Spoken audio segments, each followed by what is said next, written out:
things, whatever is true, whatever is worthy of respect, whatever is just, whatever is pure, whatever is lovely, whatever is commendable. If something is excellent or praiseworthy, think about these things. Like you said, Brian, we got to take captive at spear point these negative thoughts, and then we need to replace them with these things that Paul talks about in Philippians. And Paul doesn't say, let's focus on happiness or being happy. He's saying focus on these positive things, and that's going to go a long way in adjusting your mind, your heart, and your attitude. Absolutely. If you're looking for the bad, if you're looking for the negative, you're going to find it. All if right. you're looking for the positive, you'll find it.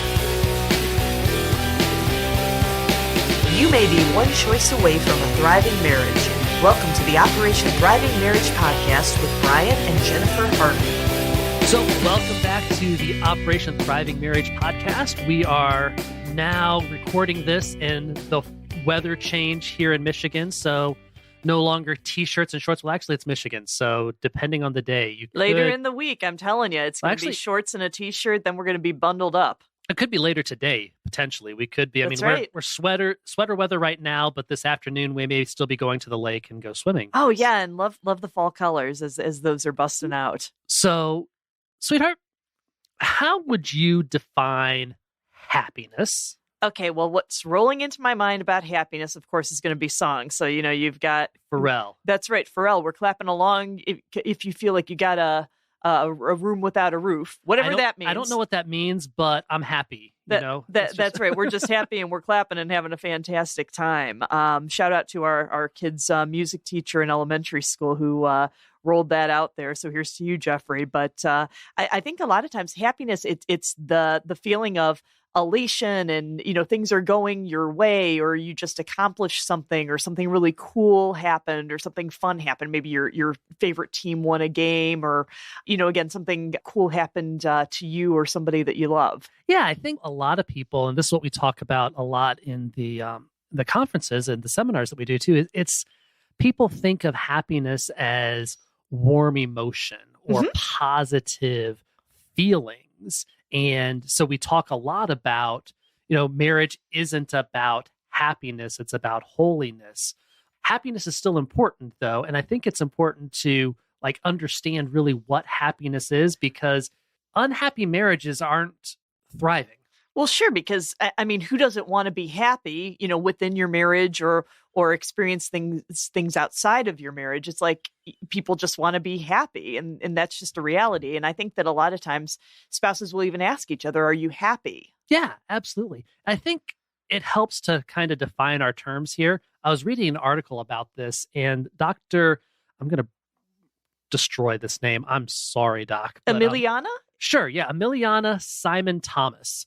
She's a happiness researcher. Oh, I remember you talking about this. Yeah, so this was really an interesting thing. And she says, happiness is generally feeling good.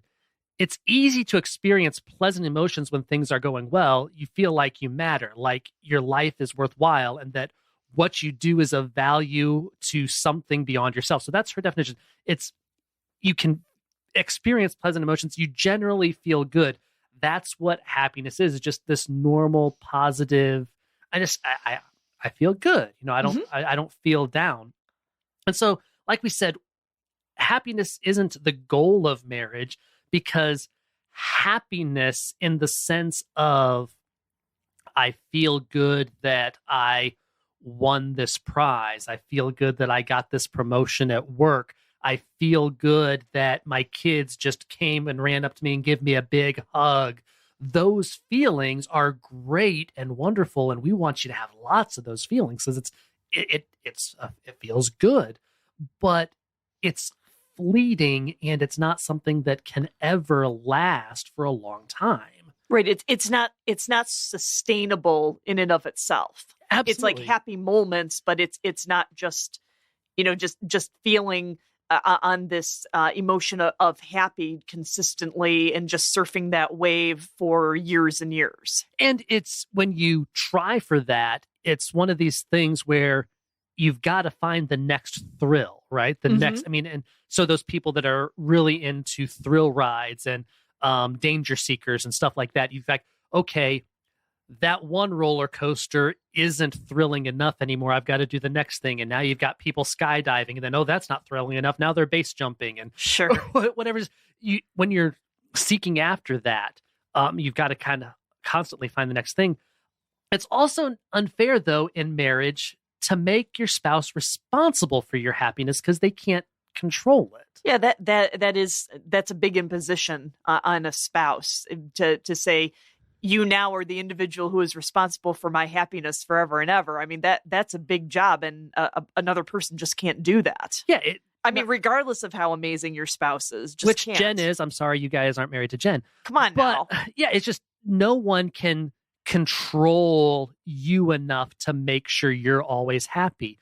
And like we say all the time, that's not God's purpose for marriage. But that doesn't mean that God doesn't want you to be happy.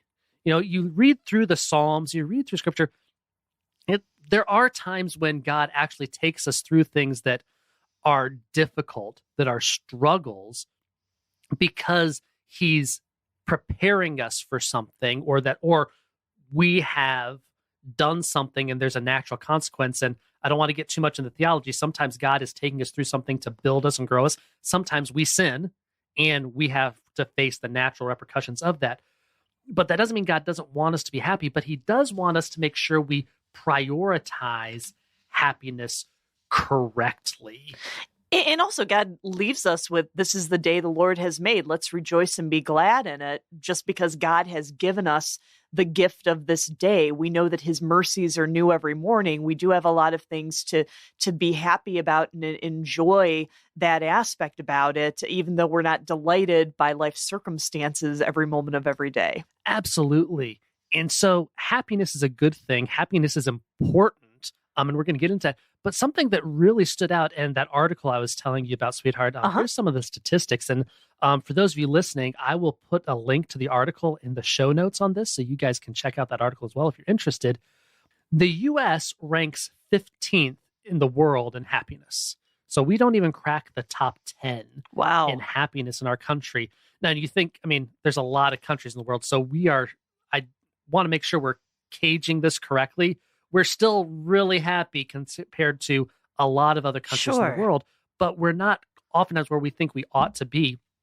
And it's interesting, from 2018 to 2022, people in the U.S. who said they were very happy dropped from 25% to 18%. So in 2018, 25% of the people surveyed said they were very happy. In 2022, only 18%. Now, we know, of course, there was a lot of stuff going on between 2018 and 2022, but still, that's a huge drop. And then the latest World Happiness Report, global unhappiness is at an all-time high. So this isn't just an American thing. Throughout the world, we are becoming less happy. Yeah, and you just kind of wonder why exactly that is. And there's a conglomeration of different factors coming in. But bottom line is, what do you do about that? How do you manage that in your marriage? Because happiness ultimately is important, because happy people are known to be making better decisions. Happy people are going to be more resilient, more gritty, as Brian and I like to put that. Happy people are healthier, and you hear a lot about that, mind over matter. You hear people who laugh themselves out of illnesses sometimes because that's better for your body. Happy people are sleeping better. And who wouldn't like to sleep better? Oh, isn't that the truth? And happy people are more innovative. And I think that that's across the board in life, in their career fields. And that, of course, can help their careers and bring them more happiness there, a lovely cycle. Happy people can find more and better solutions to problems. So, again, that can be something that's putting you on a lovely positive cycle there. Yeah, happiness is just, in general, happiness is important. When you're happy, life is better. But this is true in marriage as well. So here's some things that happen if you're unhappy in your marriage. And this isn't just you're unhappy in your marriage, if you're just unhappy in life, because sometimes it's not the specific relationship, it's just you're dealing with things, you're unhappy. If you're unhappy in general, you're going to be dissatisfied with your marriage. You're going to be less satisfied with your marriage relationship if you're unhappy. There's more frequent marital conflict. When you're unhappy, you just kind of get cranky. And then you have the decreased stability to resolve marital conflict. So not only do you have more conflict, not only are you more dissatisfied with your marriage, now you can't resolve the conflict. And it just creates this cycle of making things more and more difficult in your marriage. And that's an awful thing. And because we want you to have a healthy and thriving marriage. And now that we're understanding that happiness and your perspective, your view, your outlook has such a huge impact on your marriage. And here's the best thing about it, though. And this is the thing I love when we research happiness and we read the articles and psychiatrists and you listen to what they're saying, you can actually improve your happiness. And so sometimes, which is great. And when we look at it from the sense of this general well-being, generally feeling good, and ability to experience positive emotions, you can't necessarily control when those positive experiences happen. And we've got to change that difference. Like we were talking about at the beginning of this, defining happiness. The contextual happiness you can't control, but you can control your outlook and perspective to have that general well-being that's going to lead you to be able to experience more positive emotions. And that's the happiness that we're talking about in this case. And you can improve that. Not only can you improve that, you are responsible for your own happiness. You can't put that on anyone else because no one can control your inner life. That's so true. And I think, again, it's unfair to put that on a spouse, particularly the most remarkable of spouses, because that spouse can't change your perspective or your attitude, but your spouse is able to, of course, do things that can kind of give you some one-off happiness. And while I think that's very appreciated, it's important for that individual to know that they're responsible for their own happiness. Absolutely. And so we want to share with you some stuff that will help you improve your happiness. Oh, I know what this is. This is the CPR, right? Yes, chest compressions, No. Okay. So no, it's abbreviated CPR. We're going to talk about this starting off with the C in that, which is connection. And this is where marriage can help your happiness. And this is for you to focus daily on connecting with your spouse. We talk about this time and time again, where expressing gratitude to your spouse, that's going to help with happiness, because those compliments and getting sincere compliments, getting feedback from your spouse about that is great. I'm so grateful that you helped us out with our family out with the kids in the morning. I'm so grateful that you prepared a tasty meal and that you're helping me coordinate schedules and do different things like that. I think that expressing those things and being specific is great. Those compliments are fantastic too. Like, love that new shirt. You look fantastic. You have a fantastic new hairdo, whatever that kind of thing would be. You're looking really hot today. I'm sure every spouse. Oh, come on now. But I want to say something though about the compliments, because I think it's important. It's the common thing, the easy thing is those appearance compliments. I'm going to say superficial, and I don't mean superficial as in not valuable, but it's just the obvious external stuff. But if you really want to build your happiness and your connectivity with your spouse, compliment your spouse on the things they find important to them. Mm-hmm. And so certainly, I mean, looking good, everyone wants to look good. You feel good when you look good. When you feel like you look good, you feel those things. But also, what are the things that are important to your spouse? Jen, as a lawyer, I mean, some things that are really important to you is how well you're doing in your professional career, and you being the primary breadwinner, how you're providing for the family. So I think, and tell the audience right now, I mean, if I'm wrong, but I think complimenting you on those things, I try to focus on those too. It's not just you look great today, which you do, but and thank you. You do a good job, or thank you for this, or you'll share a story with me about what you've done. And I try to hey, that was really good lawyering, or that was really good connection with your client there. That was smart how you manipulated that in a positive way in that mediation to move things along so that you guys could come up with a resolution. Also, thank you for that.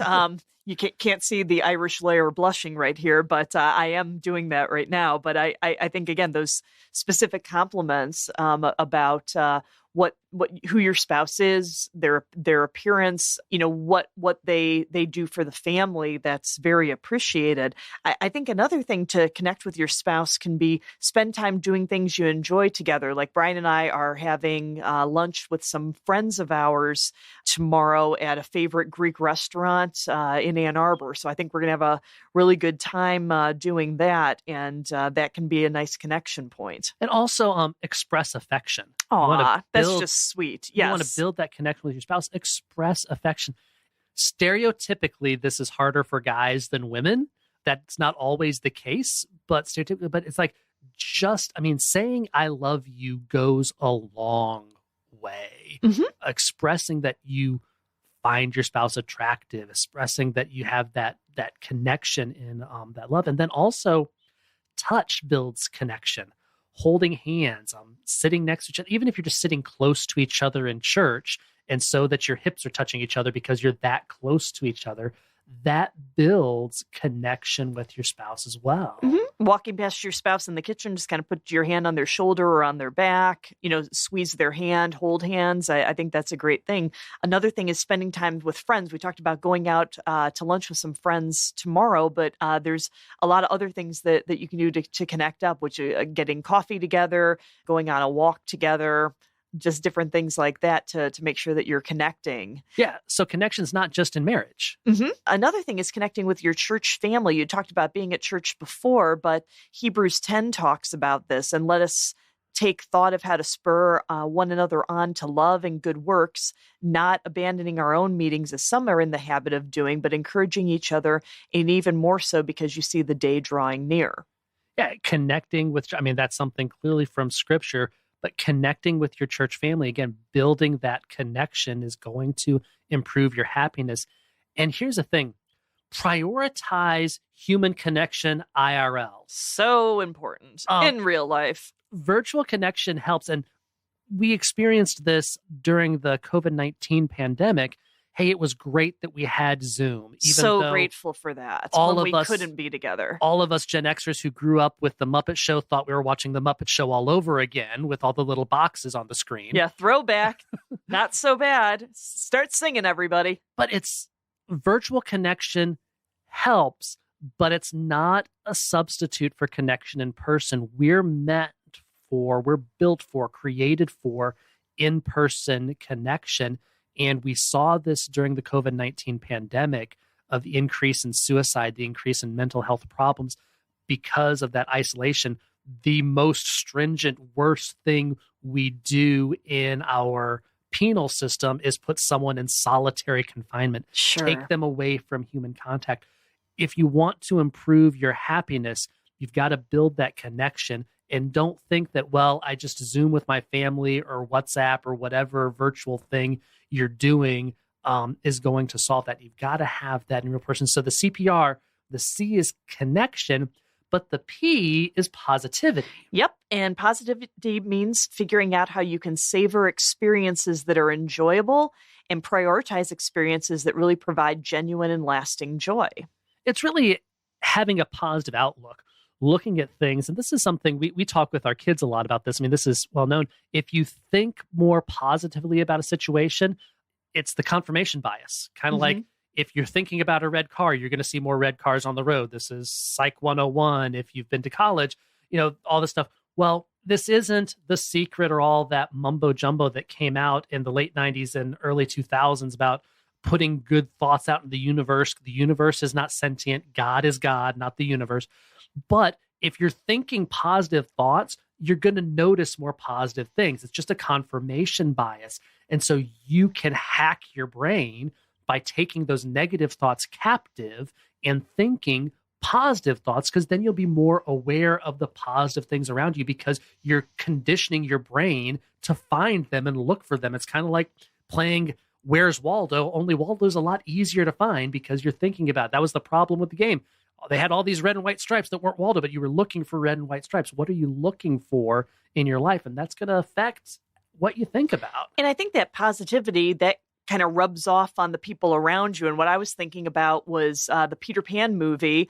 You know, Peter Pan is saying you got to think happy thoughts to be able to fly. And we got the pixie dust. And I'm thinking of Nana the dog. You know, she even goes along with that. And then she's flying up in the air kind of tethered down to her doghouse. Poor dog. Yeah, poor dog there. But nevertheless, that those thoughts were instrumental in that fictional version, getting people to fly.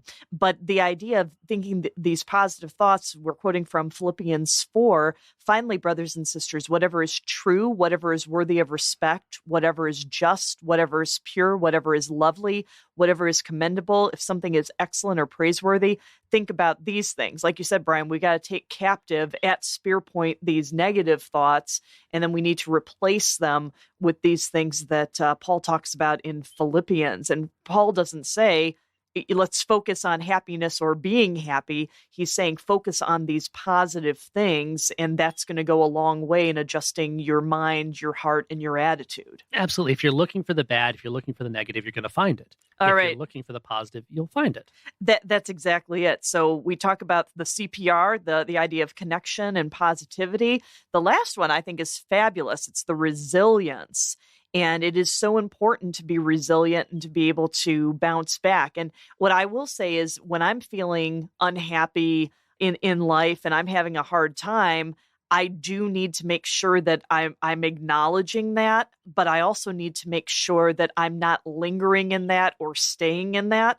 So I think a lot of it is taking care of yourself. And some of that has to do with things physically speaking. You got to exercise. You might be rolling your eyes, but exercising does make you more resilient and able to bounce back when it comes to conflicts or other different situations. Endorphins hit when you're exercising, and that's just real. Well, not only that, the physiology of exercise too is, we talk about this in our conferences a lot when we talk about dealing with anger and conflict. The healthier you are, the easier it is to resolve language, because part of what happens is your body responds to negative emotions in specific physiological ways. Your heart rate goes up, the fight or flight, all that stuff. So having cardiovascular health means your heart rate can come back down quicker, your body can respond, and all of that stuff. You can expunge those hormones that got you in that heightened state, yes, and get through that back into your baseline, which generally will be good if you're working on your happiness. And other things to take care of yourself. Drink water. I really got involved within the last couple of months. I'm drinking a lot of water, and I think that's very helpful just because my body isn't lacking for that. So I'm on a more even keel thing as my body's designed to be. And it's great to just fill up that water bottle, fill it up again, make sure you're getting the water that you need. Well, and Jonathan's language arts teacher taught us something about this too, which I mean, language arts teachers teaching us something about this. I didn't know this until she put it out in something for curriculum night, but it makes total sense. When you're well hydrated, the water helps wash out the cortisol, which is the stress hormone. When you're stressed, sure, cortisol. So when you're well hydrated, your body processes that cortisol out. It's going to reduce your stress, and you're going to be more resilient. Thank you, Miss Bryant. Drink more water, right? Another thing, again, don't roll your eyes. Eat healthy. Eating healthy is so important to make sure that your body's equipped, has the right nutrients to do what it needs to do. You've heard this before. I will say I love my chocolate pistachio croissant. That brings me great happiness, but I can't eat that every day or I'm going to have all kinds of problems. So it's the idea of that kind of moderation and things like that. Well, Be healthy. Thanks for bringing that up, though, because a lot of times people get on diet. There's this a Scottish guy that I watch on YouTube. He's a fitness guy and talks about eating healthy. He better keep his kilt where it belongs. That's all I got to say. But you're not going to stick with a diet. You're not going to maintain your resilience if you focus so much on all you're doing is eating food that you don't like the taste of. Sure. Eat food that you like, but everything in moderation. You know, so to be more resilient, you want to eat healthy. But if you want to be more positive, sometimes you need to have that chocolate pistachio croissant. That's right. Sometimes you just have to have that. So, you know, sometimes for me, and that can, I know for me, when I was pregnant, if you guys know me, I am awful at being pregnant because my body rebels. I get this condition called hyperemesis gravidarum. We have 2 kids. We're very happy with just the 2 kids, but my body's just not liking being pregnant. It's like morning sickness times 1,000, affects 0.5% of women. But for me, sometimes it was like, I am looking forward to getting my orange scone that I put aside for once a week, because if I'm miserable and dealing with the awfulness of experiencing pregnancy, that would help push me through and get me to some positive things. But if I had it every day, we would have had all kinds of problems. So, and if you're not happy in that general sense of well-being, then you're not going to be able to enjoy the orange scone as much. Sure. And so that's part of the resilience. So it's like you eat healthy so that when you have the orange scone, you're in the position to be able to enjoy that. And then other resilient things that you can do is spend time doing things you enjoy. Mm-hmm. I love riding my motorcycle. I enjoy that. And that makes me more resilient. And spending time in nature is another thing that's going to help build your resilience. And that's huge, because that's also scientifically been proven. Spend time in nature. So I'm going to brag about my friend Lisa and myself from this past Saturday, because we were spending time together. We took a walk through the woods. There are these beautiful paths that we were able to go through. So it was something that I enjoyed. It was exercise. It was being with a friend. We even walked up to a coffee shop and got a latte and a scone. So all kinds of happiness coming down on Saturday, and combining those things together, I think, can be terrific. So yes, improving happiness, CPR, that connecting, the positivity, and that resilience. So marriage isn't about happiness. Nope. It's about holiness. That's right. But unhappiness can create significant long-term problems for your marriage.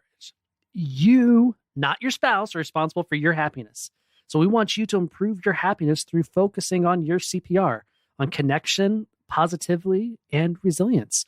Thank you guys so much for listening to the Operation Thriving Marriage podcast. We look forward to talking to you again soon. Jen and I started Operation Thriving Marriage to help couples and churches take marriages from merely surviving to thriving. We've got our book, we've got a blog, and resources for our coaching ministry, and you can bring us out for an Operation Thriving Marriage experience. For more information, go to operationthrivingmarriage.com. That's operationthrivingmarriage.com.